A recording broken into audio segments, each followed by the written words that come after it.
In today's video, we will be seeing who will win the Premier League if there were only London teams. Let's get into it. Let's get into the teams.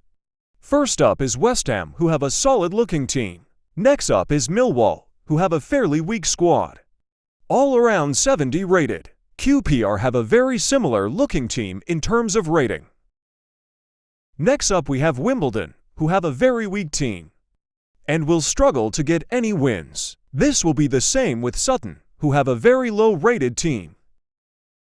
Next up we have Arsenal, who have a very strong-looking squad and will be one of the main title contenders. Brentford have a pretty strong-looking team and could be a potential title challenger. Chelsea also have a strong-looking team and will definitely be a team to fear. Crystal Palace have a decent team and will probably be around the mid-table mark. This will be the same with Fulham, who will probably end up mid-table as well. And finally, we have Tottenham, another one of the strongest teams in the competition. Let's get into the results. There weren't too many shocks in the first 2 game weeks. However, Arsenal looked a bit shaky, drawing 2-2 to Wimbledon and struggling against Sutton. Game week 3. And didn't really see that many surprising results either.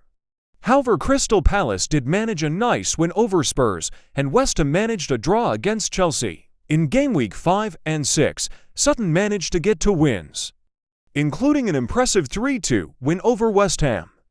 Wimbledon also managed to get their first win over QPR. Arsenal also won 2-1 over Tottenham. In game week 7 and 8, Wimbledon got some more points after a 2-2 draw to West Ham. West Ham also lost to QPR. So things aren't looking too good for West Ham. In game week 9 and 10 there were quite a few shocks, like Sutton beating Crystal Palace, QPR getting a draw to Spurs, Fulham beating QPR 5-1 and Brentford drawing to Arsenal. In game week 11 and 12, Palace managed a nice win against Chelsea. Although Palace did lose against QPR, Tottenham did manage a 2-0 win over Arsenal. In game weeks 13 and 14, Wimbledon managed to pick up 4 points after a victory against QPR and a draw to Arsenal. So some good games for them. There was not really any other notable results. In game week 15, 16, and 17, there were a few interesting results, including Arsenal beating Chelsea, Fulham getting a 5-0 win, QPR beating Tottenham, Sutton getting a draw v Chelsea, and Millwall gaining points off Crystal Palace. In the last 3 game weeks of the season, there weren't too many surprising results. However, Millwall did beat QPR 5-1. Wimbledon managed to get a draw to West Ham, and that is about it. Let's see how the final league table looks. Here is how the final league table looks. Tottenham won it, with Arsenal 2nd and Chelsea 3rd, so the top 3 was to be expected. Fulham managed to finish 4th, which was quite impressive. West Ham down in 6th. I would have expected them to finish a bit higher. Wimbledon and Sutton finished in the bottom, to which was to be expected. However, they picked up a lot more points than was to be expected, with 4 and 3 wins. The goalkeeper of the tournament was Leno from Fulham. Again, not someone who would be expected, but Fulham did have a rather good season.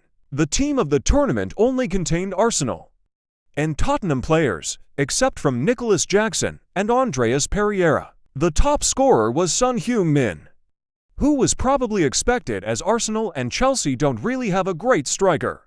Brennan Johnson was in 2nd place, getting 13 goals in 20 games. The top assister was Kulusevski, so another Tottenham winger, bringing in good numbers. In 2nd place was Neal Maupay, which is quite an unusual one, and in 3 road was Chair, who was QPR's best player. Leno got the most clean sheets this season with 5, meaning that he got a clean sheet won every 4 games. West Ham, Brentford, Tottenham and Chelsea both kept 4 clean sheets.